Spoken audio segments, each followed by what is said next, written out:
ना तो किसी बाबा को पता चला कि लड्डू में बीफ है, मछली का तेल है, ना ही किसी धर्मगुरु को पता चला, ना ही किसी भक्त को पता चला। अगर पता लगाया तो किसने लगाया? विज्ञान ने, लैब ने और साइंस ने। और जब साइंस अपना काम करती है तो धर्म कटघरे में खड़ा हो जाता है।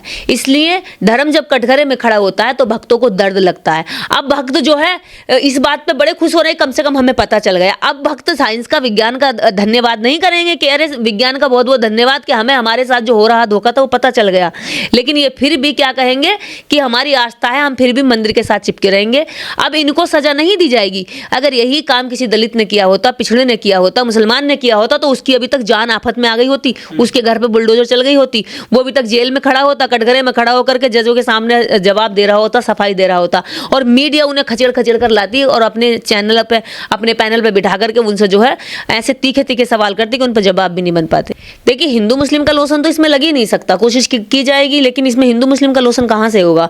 आप बताइए, मंदिर परिसर के अंदर ना तो मुसलमान की एंट्री है और ना ही कमेटी के अंदर कोई मुसलमान सदस्य है ना। यहाँ तक कि जो बड़े बड़े मंदिर है, इनकी कमेटियां हैं, इन कमेटियों में दलित पिछड़ा तक नहीं है, आदिवासी तक नहीं है, तो आप मुसलमान, पुजारी तक नहीं है, कोई एक मेंबर नहीं है, एंट्री भी नहीं है दलितों की मंदिरों में एंट्री तक नहीं मंदिरों में। तो भैया ये आप खुद ही सोचिए कि इसमें दूसरा कोई साजिश कैसे कर सकता है? साजिश करने वाले पुजारी तो शामिल नहीं है। पुजारी, साजिश रचने वाले पुजारी, लड्डू बनाने वाले पुजारी, लड्डू बांटने वाले पुजारी, तो हो सकता है।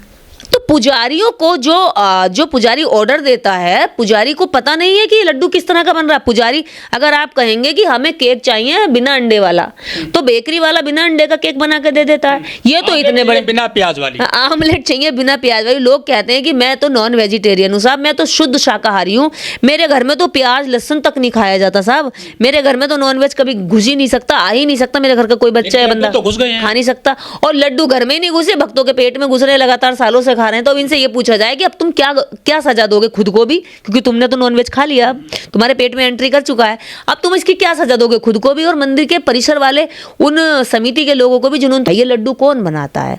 मंदिर के पुजारी ही बनवाते होंगे, मंदिर परिसर ही बनाता होगा, मंदिर परिसर के ही होती है, मंदिर की जो कमेटी होती है वो बनाते होंगे। तो अब भक्तों के साथ धोखा किसने किया बताइए? किसने किया धोखा? उन्हीं पुजारियों ने, जिन पुजारियों को तिरुपति बालाजी मंदिर के जो इतने बड़े बड़े कंटेनर होते हैं जिसमें भरकर सोना चांदी गहने जेवर और धन रुपया, मतलब करोड़ों के अरबों के उसमें जो है वहां पर दान दक्षिणा आती है और पूरे देश के लोग वहां जाते हैं।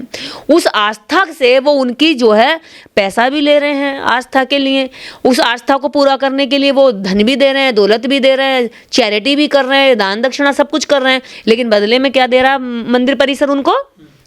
लड्डू में चर्बी वाला लड्डू। और ये वही लोग हैं जो गाय के नाम पर मॉब लिंचिंग कर देते हैं, किसी गरीब दलित को मार देते हैं, गरीब मुसलमान को मार देते हैं, दाढ़ी नोच लेते हैं, टोपी उखाड़ देते हैं। इस तरह की हरकतें करने वाले लोग क्या आज वो शर्मसार हो रहे हैं? क्या आज वो गलतियां मांगे? ये सब जितने बड़े बड़े बूचड़खाने हैं ये बीजेपी को फंड करते हैं। लेकिन जब देश के अंदर बड़े बड़े धन्ना सेठ और पूंजीपति जब इस व्यापार को करते हैं तो वो पार्टी के साथ, सरकार के साथ मिलकर के करते हैं और सरकार उनसे मोटा पैसा लेती है और उसको करने की इजाज़त देती है। तिरुपति बालाजी मंदिर का लड्डू है, वहाँ का जो प्रसाद है, मुख्य प्रसाद जो है वो लड्डू है। और उस लड्डू के अंदर बीफ का चर्बी और सुअर की चर्बी और मछली का तेल, ये इस तरह की जो नॉन वेजिटेरियन जो प्रोडक्ट हैं वो उस लड्डू में पाए गए हैं। और जब से ये लड्डू में खबर पता चली है तब से इस देश के अंदर लाखों भक्त पूरी तरीके से आहत हुए पड़े हैं। मतलब पूरा जो मीडिया तंत्र है वो भी खबर करते हुए ऐसे लग रहा है जैसे अभी रो देगा। उसको भी वो कह रहा है कि कैसे खबर बनाएं कि इतनी बड़ी घटना हो गई, इतना बड़ा जो है आस्था पर हमला हो गया। अब सवाल ये आता है इस आस्था पे हमला करा किसने है? आखिर चर्बी कौन सप्लाई कर रहा था? कहाँ से ये मछली का तेल आ रहा था? कोई बड़ा षड्यंत्र है, साजिश है, क्या लगता है? देखिए, षड्यंत्र और साजिश अगर की है तो ये मंदिर परिसर ने की है, कमेटी ने की है और कमेटी पर एक्शन लिया जाना चाहिए। अब जो भक्त है जिनकी भावनाएं तार्किक बात करने से आहत हो जाती हैं, अब मैं उन्हीं भक्तों से ये पूछना चाहती हूँ कि तुम्हारी जो इस लड्डू की जांच हुई है वो भी वैज्ञानिक लैब में हुई है, धर्म से पता नहीं चला। धर्म धोखा कर रहा था भक्तों के साथ, लेकिन विज्ञान ने उस धोखे को खोलकर सामने रख दिया। अगर लड्डू लैब में नहीं जाता तो पता नहीं चलता कि लड्डू के अंदर क्या है।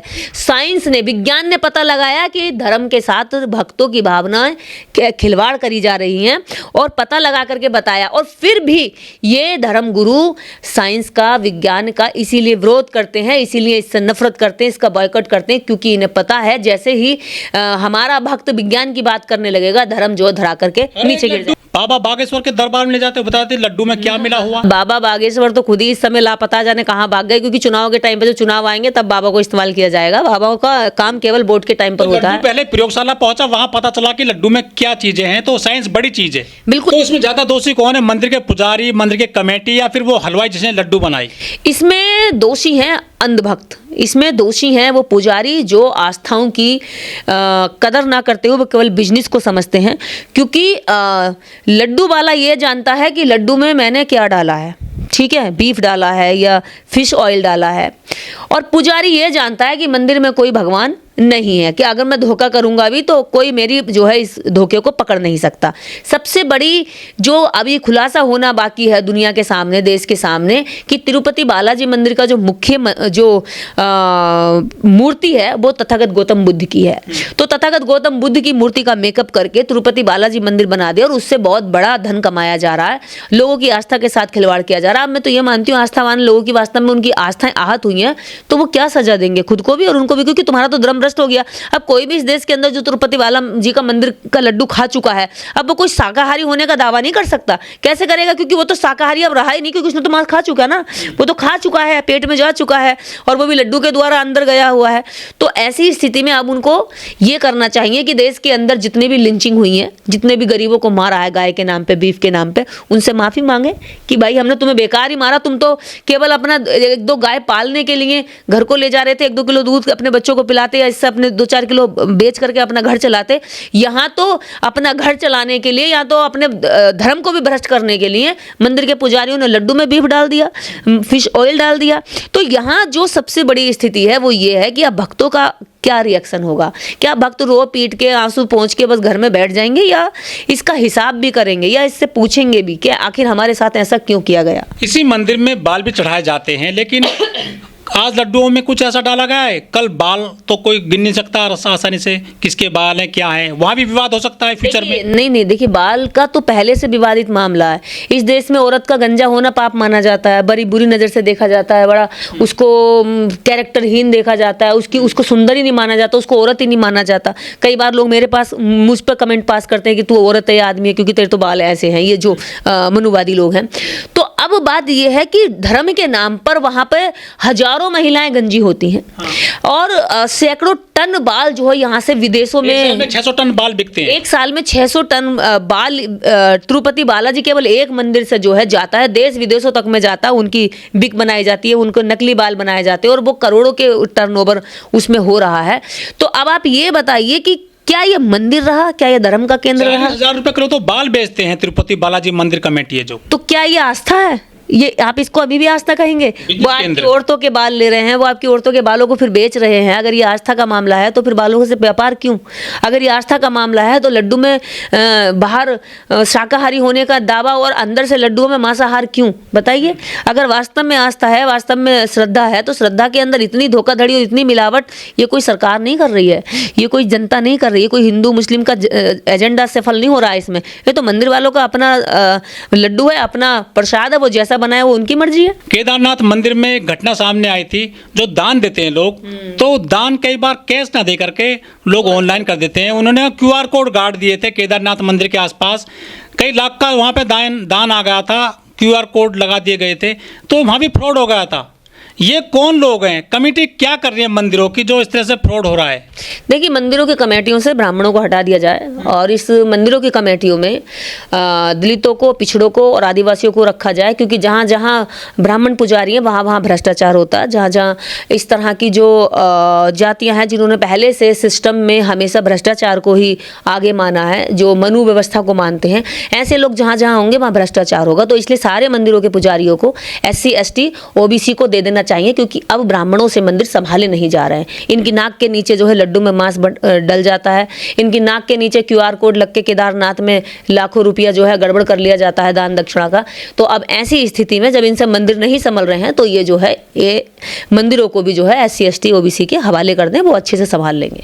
उज्जैन में महाकाल मंदिर है, वहाँ भगवान की मूर्ति लगाई गई थी महाकाल की। आंधी बारिश आई तो वो जो सब धराशायी हो गई। जिन्होंने मूर्ति बनाई थी करोड़ों रुपए लेकर के, आखिर उन्होंने भी इसमें घोटाला कर दिया। ये मंदिर आखिर क्या घोटाले के केंद्र बनाए जा रहे हैं इस तरह से? लोगों को लगता है कि हमारी आस्था है। आपने बहुत बहुत महत्वपूर्ण सवाल खड़ा किया है। आम जनता को जो अपने इष्ट को, भगवान को अपने आराध्य मान करके पूजती है, उसके लिए दान देती है, दक्षिणा देती है, अपने घर, अपने बच्चे, पूरे माहौल को उस देवता में कर देती है, पूरे माहौल को, पूरे घर को, वातावरण को। वो उसे तो लगता है कि ये मेरी आस्था है, मेरा भगवान है, मेरा इष्ट है, मैं इसे पूजा करता हूँ, पूजता हूँ, सुबह शाम इसके बारे में जप करता हूँ। लेकिन जिनके कंट्रोल में वो मंदिर है, या जिनके निर्माण अधीन वो मंदिर है, या जिनके पूजा कब्जे में वो मंदिर है, उनके लिए वो आस्था नहीं है वास्तव में। अगर ये आस्था होता तो मूर्तियां बनाने में करप्शन नहीं हो रहा होता। तो आस्था अगर ये धर्म का केंद्र होता, आस्था का केंद्र होता, या श्रद्धा का केंद्र होता, तो मंदिरों के जो पुजारी हैं उन्हीं पुजारियों में से एक पुजारी फर्जी QR कोड लगा के लाखों रुपए का गमन नहीं करता। और सोने का जो है केदारनाथ मंदिर की जो वॉल पे सोना लगाया हुआ था, दान दिया था, वो सोना था पीतल बन गया था, दिया दान था, और वो पुजारियों ने उस पीतल लगा दिया, सोना नहीं लगाया, पैसा और सोना अपने पास रख लिया। तो जो ये करप्शन है, मंदिर के अंदर बैठे हुए लोग हैं, उनके लिए मंदिर आस्था का केंद्र नहीं है, ना ही श्रद्धा का केंद्र, ना ही भगवान का घर है। उनके लिए बिजनेस और व्यापार है, और वो उसको बहुत बखूबी जानते हैं। उन्हीं में लड़ाई भी हो जाती है। आप देखते कथा करने वाले आपस में लड़ लेते हैं कि दक्षिणा का पैसा तुझे ज़्यादा मिल गया, मुझे नहीं मिला। मंदिरों के पुजारी लड़ लेते हैं कि तुझे ज़्यादा पैसा मिल गया, मुझे कम मिला है।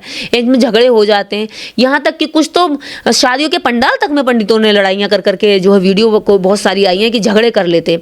तो उन्हें पता है कि रोजगार, पैसा जरूरी है, आस्था और भावना ये केवल कुछ गरीब चंद आम जनता के लिए है, बाकी लोगों के लिए बिजनेस है।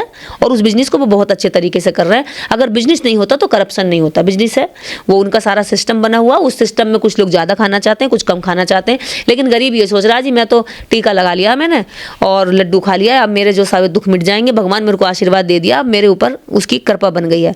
लेकिन उसकी कृपा तुम पे बनी है नहीं बनी है तो नहीं पता तुम्हें, लेकिन तुम्हारी कृपा से मंदिरों में करोड़ों रुपए टर्नओवर हो रहा है साल का। मंदिरों के पुजारियों के पेट फूल गए हैं, उनके पास पैसा ओवरलोड हो रहा है, उनसे संभाला भी नहीं जा रहा। उनके स्विस बैंकों में अकाउंट हैं, वो जो है विदेशों की यात्रा कर रहे हैं, अपने बच्चों को टॉप जो वर्ल्ड के स्कूल हैं उनमें पढ़ा रहे हैं, कॉलेजेस में पढ़ा रहे हैं। उनकी पत्नियां देश का, दुनिया का सबसे अच्छा बेहतरीन प्रोडक्ट खा रही हैं, मेकअप में यूज कर रही हैं, और तुम्हारी बीवियों को कुछ नहीं मिल रहा। जो तुम्हारे बच्चों के हिस्से का पैसा है वो तुम धर्म के नाम पे यहाँ चढ़ा देते हो, और ये उस धर्म के नाम पे लिए गए पैसे से अपने जीवन की सुविधा यूज करते हैं कि अपना जो कुकर्म है वो मुसलमानों पे धर दो।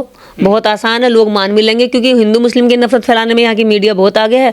और मुसलमान कह दो, लोग तुरंत मान लेंगे। लोगों को जांच करने की जरूरत ही नहीं पड़ेगी, लोगों को दिमाग चलाने की जरूरत ही नहीं है। अगर ऐसे कह दो कि मुसलमान का इसमें जो है हाथ है, तो बस मुसलमान का हाथ है जी, हाँ होगा, क्योंकि धर्म में उसे क्या मतलब तुम्हें लड्डू में वो बीफ खिलाएगा। और जब समिति में मुसलमान नहीं है, जब समिति के मेंबर में मुसलमान नहीं है, मंदिर परिसर में मुसलमान की एंट्री नहीं है, पुजारी मुसलमान नहीं है, और उसका हलवाई भी आप मुसलमान नहीं रख सकते, ये हम भी समझते हैं। कौन है हलवाई? ये हलवाई को सार्वजनिक करें कि हलवाई मुसलमान रखा है या हिंदू रखा है। अगर मुसलमान रखा तो पुजारियों की साजिश है कि वो मुसलमान के हाथ का खिलवा रहे हैं तुम्हें। तो ये जितना भी धोखाधड़ी हुई है, इसकी जिम्मेदार मंदिर परिसर की समिति और वहाँ के पुजारी हैं। इनको अगर वास्तव में लाखों करोड़ों भक्तों की आस्था का ठेस पहुंचाने की सजा देनी है तो चढ़ाएं इनको फांसी पे। करें भक्त गुहार कि हमारी आस्था ठेस पहुंची। हजारों वर्षों से जिस मंदिर के बारे में हम जो मानते थे, जानते थे, उस मंदिर के बारे में आज हमें ये पता चला कि हम मांस खा रहे हैं वहां से। लड्डू चढ़ाते हैं, कहीं ऐसा तो नहीं कि लड्डू को हटा करके कैश आ जाए कि क्या चढ़ाइए अब आप, ये भी हो सकता है। देखिए कुछ भी हो सकता है। धर्म जब धर्म के ठेकेदारों को जब बिजनेस गिरता हुआ दिखाई देगा तो वो कोई भी नई ट्रिक अपना सकते हैं। जैसे लोग कहते हैं कि फूल चढ़ाइए, फूल नहीं पैसा चढ़ाइए मंदिर में, तो लेकिन ऑप्शन ढूंढ रहे हैं लड्डू का। मुझे तो ऐसा लगता है कि अगर हमारी वास्तव में आस्था है तो भगवान हमारे फूल से खुश होगा, ना कि लड्डू से खुश होगा, क्योंकि वो खाता तो है नहीं, ना वो पैसे से ना दान से। जितने भी लोगों को लगता है भोग लगाइए, अपने घर के मंदिर में लगाइए, अपने घर में तुम्हारे मंदिर हैं उनमें लगाइए, लेकिन मंदिरों में जहाँ जहाँ पंडित पुजारी बैठे वहाँ दान दक्षिण देना, वहाँ पर इतना गंदा रुपया जो हर किसी के जाति बिरादरी धर्म सबके हाथों से निकल कर पैसा आता, पैसा मत चढ़ाइए। फूल चढ़ाइए और फल चढ़ाइए आप अगर लगता है, लेकिन धन मत चढ़ाइए। धन अपने बच्चों की शिक्षा पर लगाइए। तो जिसने भगवान के प्रसाद में ये कारस्तानी की है, गुस्ताखी की है, उनको सजा भगवान देंगे या देश की पुलिस देगी, प्रशासन देगा, सरकारें देंगी? क्या कहना चाहोगी? ये तो भक्त बताएं। अब तुम सजा दिलाने के लिए भगवान से गुहार लगाओगे या फिर प्रशासन, पुलिस, कानून, संविधान की शरण में जाओगे? संविधान की शरण में जाओगे, विज्ञान की शरण में जाओगे, क्योंकि वही उसको सजा दे सकता है। मंदिर में कोई नहीं है, कान खोल के सुन लो ध्यान से। मंदिर में अगर कोई है तो वहाँ एक व्यापारी बैठा है अंदर, जिसकी नज़र आपके पैसे पर है, आपकी नज़र वहाँ की मूर्ति पर है, लेकिन उसकी नज़र, उसके अंदर जो बैठा हुआ व्यक्ति, उसकी नज़र मूर्ति पर नहीं होती है, भगवान पे नहीं होती है। भगवान से नहीं मांगता वो, उसकी नज़र किस पे होती है? उस मंदिर में आने वाले पुजारी की जेब पर होती है, उसके हाथ पे होती है कि वो कितना धन चढ़ा रहा है, कितनी जेब ढीली कर रहा है। तो इसलिए ये बात ध्यान रखें कि अब इन अपराधियों को भी अगर कोई सजा देगा तो भगवान ऊपर से सजा देने नहीं आएंगे। इसके लिए कानून के दरवाजे खटखटाने होंगे, सरकार को एक्शन लेना पड़ेगा, संविधान की शरण में जाना पड़ेगा। और सबसे बड़ी जो आज धर्म की पोल खोली है वो विज्ञान ने खोली है। इसलिए विज्ञान महान है, महान था और महान रहेगा। धर्म विज्ञान की धूल है, वो कभी भी विज्ञान चाहे तो धर्म को धराशायी कर सकता है। इसलिए धर्मगुरु विज्ञान से डरते हैं और पाखंड को, अंधविश्वास को बढ़ावा देते हैं। मैं जनता से, देश की जनता से हाथ जोड़कर अपील करती हूँ कि जागरूक बनिए, अपने दिमाग को जगाइए। ऐसे मत बनिए कि आपको कोई भी कहीं भी चला ले। आज आप करोड़ों लाखों लोगों की आस्था के साथ खिलवाड़ हुआ क्योंकि आपने आस्था के नाम पर कभी सवाल नहीं किया। आज अगर सवाल भी खड़ा किया, प्रश्न चिन्ह, क्वेश्चन मार्क लगाया, तो वो भी विज्ञान ने लगाया। भक्त अभी भी आंखें बंद करके पड़े रहे। तो विज्ञान को मानिए, विज्ञान को समझिए, पहचानिए और इसकी कदर करिए।